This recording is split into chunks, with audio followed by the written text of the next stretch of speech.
hostages in agreeing to this proposal. Let's be joined right now by JINSA Senior Fellow John Hanna. Thank you so much for joining us here on Live Now from Vox. A lot to get into in terms of this 20-point plan. What was the big takeaway? Israel coming to terms with this, saying they're still not open to a Palestinian statehood. What did you learn? What are your big takeaways?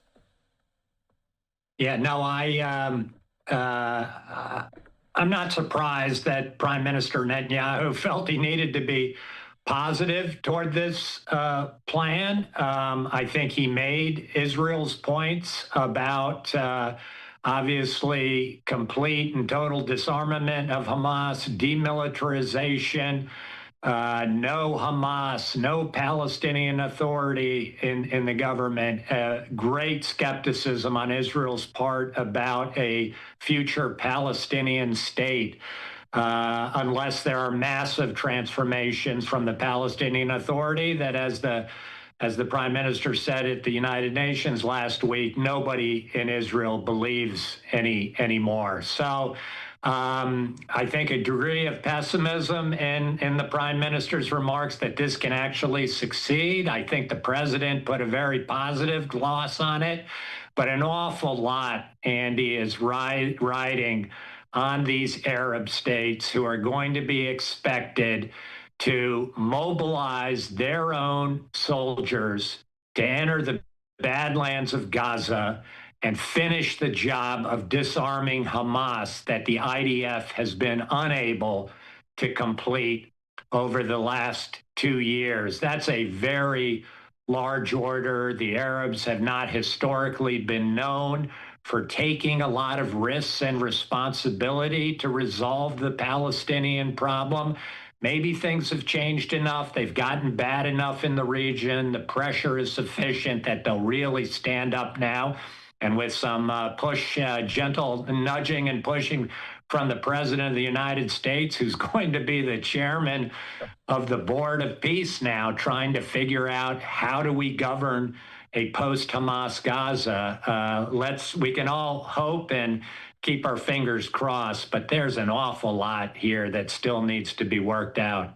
Yeah, a lot on the table, and you kind of mentioned that saying Hamas needs to lay down their arms, and it was basically a threat from President Trump that if they don't do that, that they will have the full backing of Israel to do. Of course, saying if they don't lay down those arms, they say they'll have the backing Netanyahu to do what he needs to do if Hamas rejects the plan. What could that entail? Are they giving Israel the go-ahead if Hamas doesn't agree to this? Yeah, that's certainly the way it sounds to me. I think that is one important aspect of the plan, even if it does not get executed and implemented on the ground because Hamas refuses to disarm. I do think, Andy, that by Israel now moving from a purely military strategy to bounce the rubble in Gaza some more to a openness, to embracing a political solution suggested by the president, allegedly supported by the Arabs. If Hamas now, if the monkey is on their back and if they reject this offer to end this war, then I think it does change the narrative and maybe begins to reduce this enormous pressure that Israel has been under the last several weeks, and certainly since it launched this latest offensive to conquer Gaza City.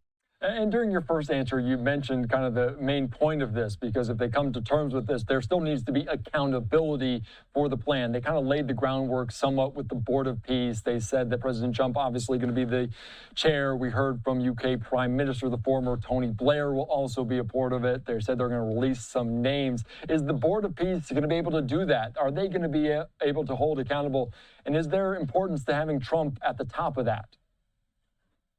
Listen, to the extent that the President of the United States is prepared to attach his own name and reputation to a specific foreign policy priority, I mean, that can make all the difference in the world to how people respond to this plan, rather than shoving it off onto some other international bigwig or to Tony Blair himself. president saying, I'm in charge of this, I'm responsible, I'm investing my own prestige, the prestige of the United States, in seeing this plan executed. So I think that can only be to the good, although it obviously has the risk that if it fails, if it doesn't work, that the president is somehow held accountable for that failure. But I think the fact that he's willing put his own name and credibility on the line to make this thing work, I think can only help.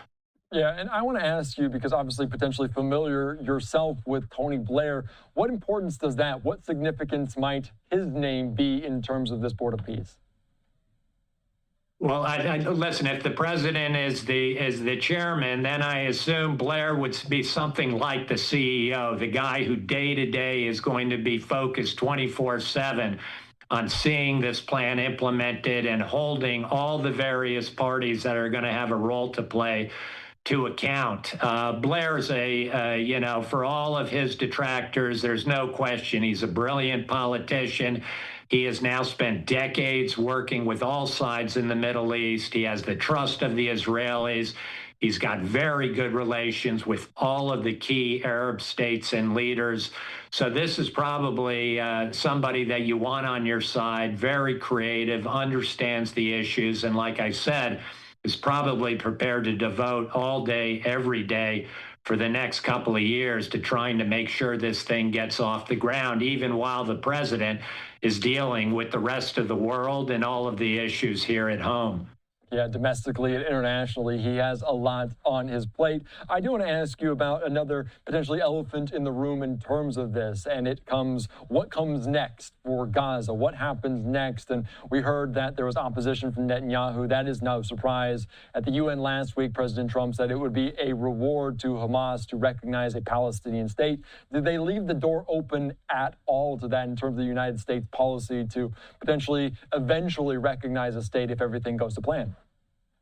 Listen, we've got to see. I haven't read exactly whether this plan changed at all after today's meeting, but certainly before today's meeting, I think largely in gesture to the Arab states, who, of course, demand that a Palestinian state be held out as the vision for the end of this process. The American plan that Steve Witkoff put together did have that prospect. If there are these transformational reforms of the Palestinian Authority, if Hamas and other terrorists are fully disarmed in Gaza and the West Bank, then you can have the prospect at the end of this road, however long it takes, that there could possibly be a Palestinian homeland and state. And as a matter of fact, 5 years ago, when the president unveiled his deal of the century to try and resolve this problem, he at that time also held out the prospect that with massive transformation of the Palestinian Authority, including, of course, that critical de-radicalization, ending their educational curriculum that calls for killing Jews and destroying Israel and their incitement in the media, if they get all that done, are capable of fighting terror and having a decent government that is ready to live really in peace with Israel, then you know at the end of that very long road, however long it is, it's got to be conditions based. You still hold out that vision that the Palestinians could have their own homeland. Yeah, that is so very true. They kind of put the deadlines on when the hostages will be released, but no deadline on that. Netanyahu saying there would be a modest kind of retreat of some sort to let this happen, but no real time frame on that. You also mentioned the other Arab states and their involvement, and you heard President Trump, Netanyahu talking about the Abraham Accords, they're talking about it, saying Iran potentially could be open to that. Is that in the realm of possibilities?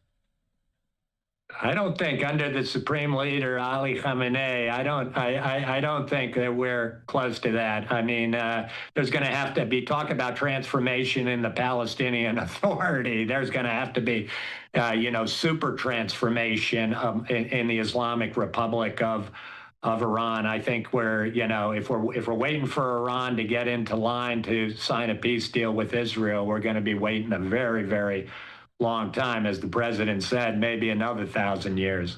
Yeah, and obviously he was kind of optimistic, saying there's kind of eternal optimism in terms of that. We'll see what happens. We are looking right now live at the White House, potentially get the departure of Netanyahu here. This is his fourth trip. I also want to ask you about a point that was made during the kind of Oval Office meeting behind closed doors, as it was a apology of sorts from Israel, from Benjamin Netanyahu, on a phone call with the Qatari prime minister, saying, "I want you to know that Israel regrets that one of your citizens was killed during the strike," somewhat of an apology for that strike, going after Hamas leaders there.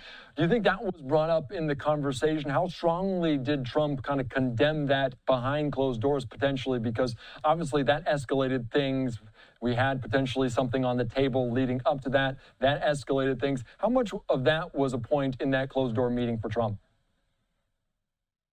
I think it was more instrumental than that, Andy. I'm not sure how really bothered the president was by an Israeli effort to get these bunch of terrorists that were responsible for October 7th. And obviously the operation doesn't appear to have succeeded.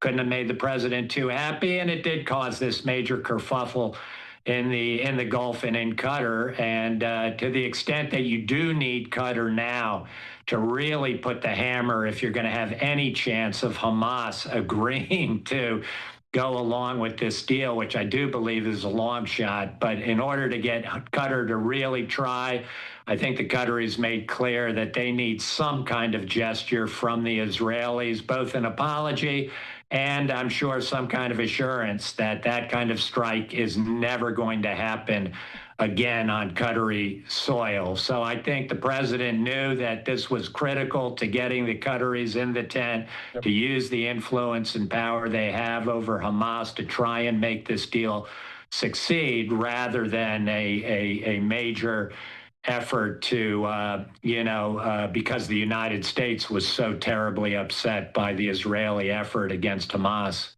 Yeah, and no doubt, obviously, not just a U.S. ally, but an instrumental point in terms of kind of these ongoing negotiations. I do want to ask you about the Israeli Prime Minister Benjamin Netanyahu, because it's obviously a very fragile position that he holds in Israel, and we've heard from the Palestinian Authority saying that he only remains in power as long as there's potentially war. How much of a balance was this for Netanyahu to kind of get the backing of the United States, but also the support of his coalition? Yeah, Netanyahu's got an incredibly complicated internal situation. It's been the case throughout this war. He's got people far to the right of him who are insisting, they were much more with the old Trump plan, the Trump Riviera plan that called for getting Palestinians out of Gaza and Israel and the United States redeveloping a Gaza Riviera. That plan is now out the window. We're back to a traditional plan where Palestinians are going to eventually be in charge of Gaza, and Israel's going to have to leave Gaza if Hamas goes along with this. That's going to upset a lot of people to the prime minister's right, who really believe this war needs to be finished until the last Hamas fighter is eliminated. They're also upset, of course, by President Trump's statement last week that any kind of annexation of the West Bank to make it part of Israel is now off the table as far as the president is concerned. That's also going to anger a big constituency for Prime Minister Netanyahu. In fact, a bunch of West Bank settlers who were very hard pushing for annexation traveled to New York just last week after the president's announcement on annexation to tell Netanyahu he needs to push for it nevertheless. So there's a lot of complex politics here. The prime minister's hanging on to his own governing coalition by a razor's edge, only a few seats. If any one of these right-wing parties decided to get out of the government, the prime minister would then have a minority government in danger of falling. So he's balancing a lot of difficult angles here. Of course, on the other side, he has a majority of his population that is tired, exhausted. They've been at war for 2 years. They want to see the war end. And more than anything, they want to see all of those hostages, the living, as well as those who have died, returned immediately. Yeah, the constant kind of overshadowing this war has had on that entire region, especially there in Israel. So I just wanted to get your take on that. And as you can see there, the kind of truck pulling up, the motorcade, potentially Netanyahu soon to leave. So we'll wrap up this conversation in just a little bit. But I want to ask you, because we also heard last week at the UN, it was a somewhat of a reversal for President Trump in terms of Ukraine. Could this be a similar point if this doesn't come to be like we potentially think? If Hamas doesn't agree to it, do you think it could be a point, a tenuous point between Israel and the United States that's similar to what's going on between the United States and Ukraine? Again, if Hamas, if we clearly pin the tail on Hamas here, pin the tail on the Hamas donkey, and they are seen now exposed to the rest of the world that the problem is not Israel trying to militarily defeat Hamas. It's the fact that Hamas committed October 7th, refuses to release the hostages, and refuses to disarm and leave Gaza.